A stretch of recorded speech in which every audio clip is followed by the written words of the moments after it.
안녕하십니까. 조세전문 변호사 고성치입니다. 오늘 제가 말씀드리고자 하는 것은 자료상입니다. 자료상 과세처분과 자료상이라는 혐의로 형사고발시키고 또 자료상이라는 이유로 조세범처벌법이라든지 특가법으로 가중처벌하는 것이다. 이런 사건들이 지금 우리나라에 상당히 많습니다. 많은데 국세청 입장에서는 이 자료상 때문에 힘들다. 세수가 덜 들어온다. 세수의 세정 질서를 해치는 가장 큰 흉악한 범죄가 자료상이다. 왜? 부가가치 제도를 만드는 이유는요. 전체적으로 세원을 다 노출시키고자 하는 겁니다. 세원을 노출시켜야 세수가 증대되잖아요. 그런데 자료상으로 해서 숨겨버리면, 세원을 숨겨버리면 어떻게 되느냐. 세수가 증대되지가 않죠. 왜? 자료상은 어차피 자기가 모든 것을 폭탄을 안고 도망가 버릴 거 아닙니까? 그 사람한테 징수를 못 하니까. 그래서 자료상을 발본색원하려고 국세청은 항시 노력을 한다. 그런데 자료상 조사가 그렇게 어렵습니다. 왜? 도망가니까. 실제로 금지금 같은 경우도 보면은 폭탄영업업체, 바시사장 이런 사람들은 존재가 없어요. 도대체 그 사람들은 어디 갔나 이렇게 생각해 보면은 어디 청부살인 당해가지고 그런 경우도 있고 그래요. 그러다 보니까 자료상이 참 조사가 힘들다 보니까 웬만하면 그냥 자료상으로 만들고 싶은 거예요. 몇 가지 정황. 양적장에서 물건이 거기서 왔다 갔다 하네? 실물이 안 움직이네? 뭐 이런 식으로. 아니 큰 물건은 호주머니에다 놓고 다니는 게 아니잖아요. 그리고 이제 IP가 동일하다 뭐 이러는데 요즘은 IP라는 것도 휴대용이 가능하잖아요. 그러니까 몇 개의 이제 정황을 가지고 해버린다 이거예요. 자료상으로 몰아버린다. 그러니까 사람마다 틀려요. 세무공무원은 이걸 가지고 좀 부정적으로 보면 전부 다 자료상의 혐의가 있는 거고, 좀 긍정적으로 법리적으로 훈련된 사람은 이런 부분은 안 되고 이런 부분은 안 되니까 자료상 잡기가 쉽지가 않고 이러거든요. 그러니까 어떻게 됩니까? 일단 실적 내고 싶은 사람 입장에서는 편하게 하고 싶은 거죠. 그냥 자료상으로 몰면 돼요. 자료상 파생, 자료상하고 거래했다. 일단 A라는 업체를 자료상을 몇 가지 정황으로 자료상을 만들고 거기에다가 거래했다는 혐의로 전부 다 자료상으로 만들어버리는 거죠.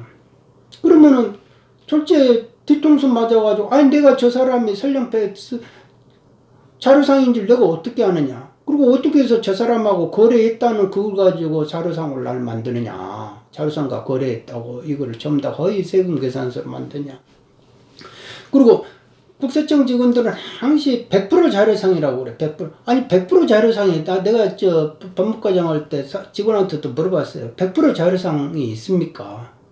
100% 자료상 하는 업체는 물론 이제 아무것도 없이 그 신용카드 매출 단말기만 가지고 그런 사람들이야 100% 자료상을 하지만, 실제 사무실이 있고 경제활동하는 업체를 100% 자료상으로 할 수 없거든요.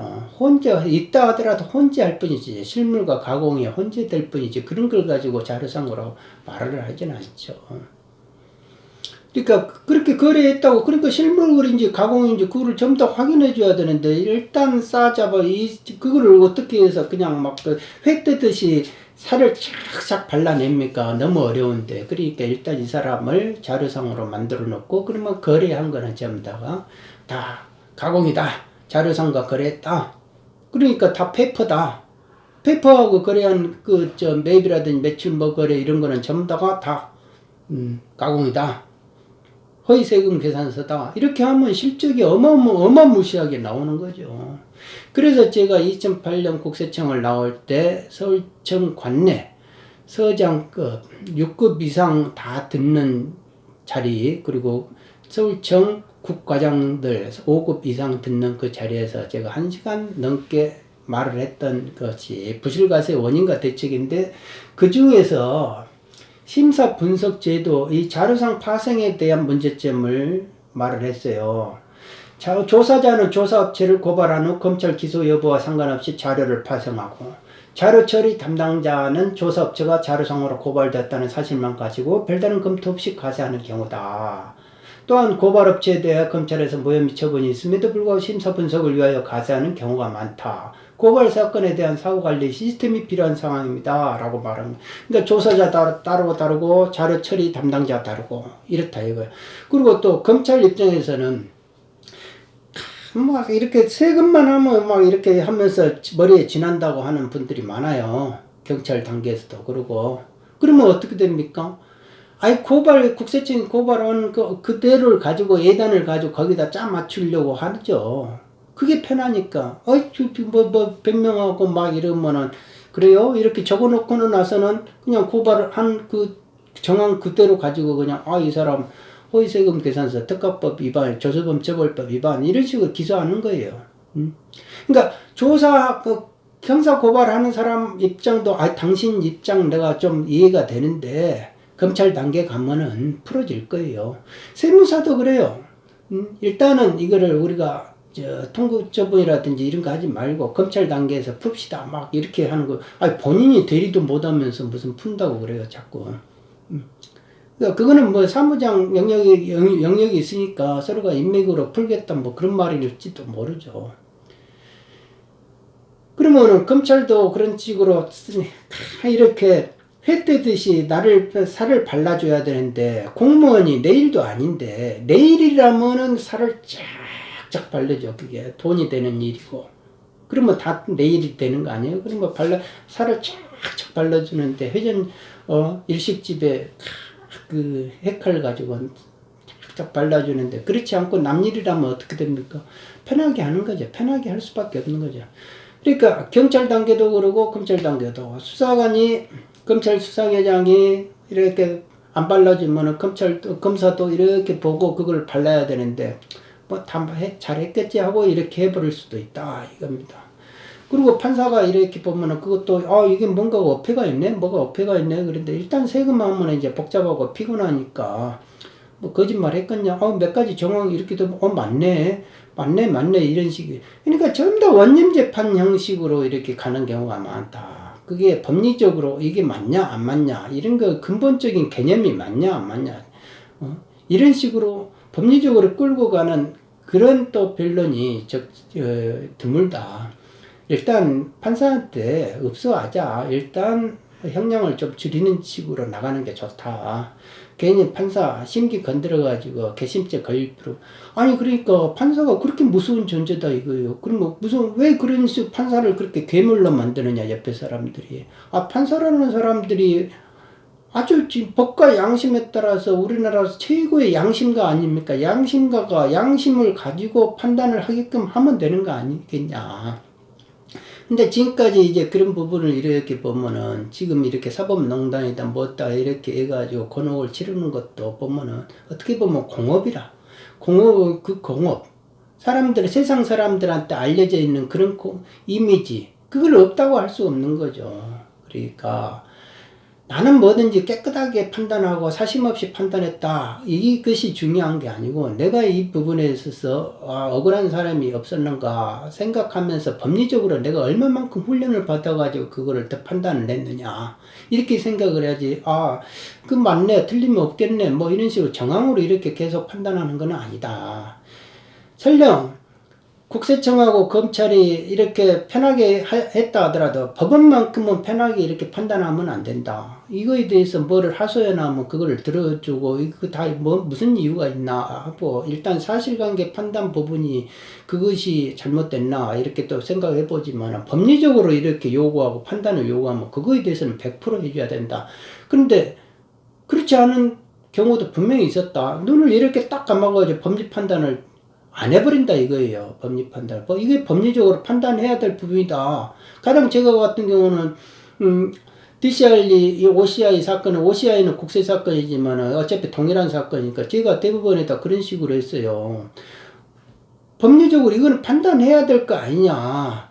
기업 분할일에 돈이 자산이 넘어가야 되는 건 맞는데 그러면 저희 상대방 쪽에서 김현장 쪽에서 5,592억 원이라는 게 안 넘어갔다고 아니 처음에는 넘어갔다고 주장하다가 나중에는 이제 저한테 이제 입증이 되니까 들키니까 아니 안 넘어간 거는 맞은데 5월 1일날 안 넘어간 거는 맞은데 26일 지난 뒤에 넘어갔으니까 별 상관없다.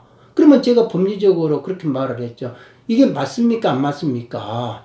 분할일에 자산이 부채가 다 넘어가는 게 맞습니까? 안 맞습니까? 그거에 대해서 판단을 해달라. 그리고 감면 여부 판단일이 언제냐? 납세 분할일이 아니냐?